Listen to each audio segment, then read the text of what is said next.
Aníta Lóa Hauksdóttir 14 ára dansari úr Njarðvík en hún án efa einn fremsti dansari okkar Suðurnesjamanna.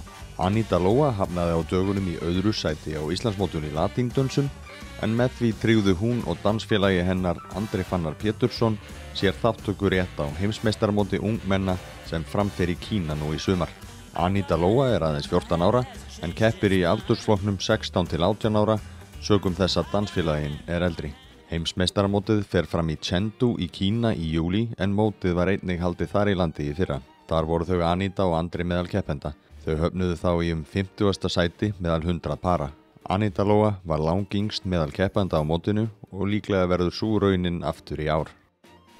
Hvernig fara dansæfingar fram? Það að dansa allan tíman eða líkansrækt svona fólk kannski þekkir þetta ekki alveg? Geturðu sagt okkur frá dansæfingum? Við komum bara og erum að æfa okkur og svo tökum við svona keislu þannig að við stoppum ekki. Þannig að við bara svona æfum upp þolið og tekni og svoleiðis. Þetta líkt einhverjum öðrum íþróttum? Þetta svipað kannski fimleikar, þú ætti að vera vel á því kominn og þarf að vera í topp formi? Já, þú verður rosa góða formi, annars bara getur ekki gert það og þetta alveg erfitt. Og herran, þarf hann ekki væntanlega að vera sterkur og svona líka? Hann þarf að vera sterkur og stór, þannig að stelpan líti betur út. Hvert svona stefnur í framtíðinni? Sérðu fyrir þér að verða atvinnudansari og hvað svona felst í því að vera atvinnudansari?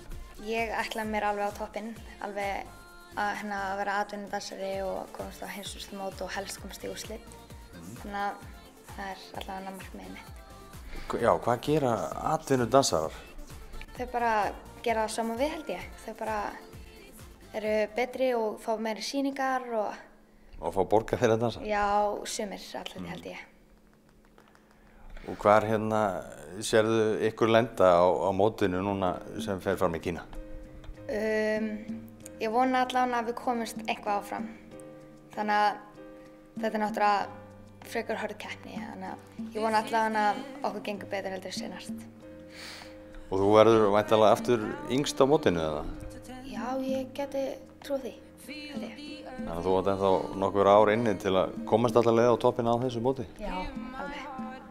Það gangi ykkur vel á mótinu. Takk að þess.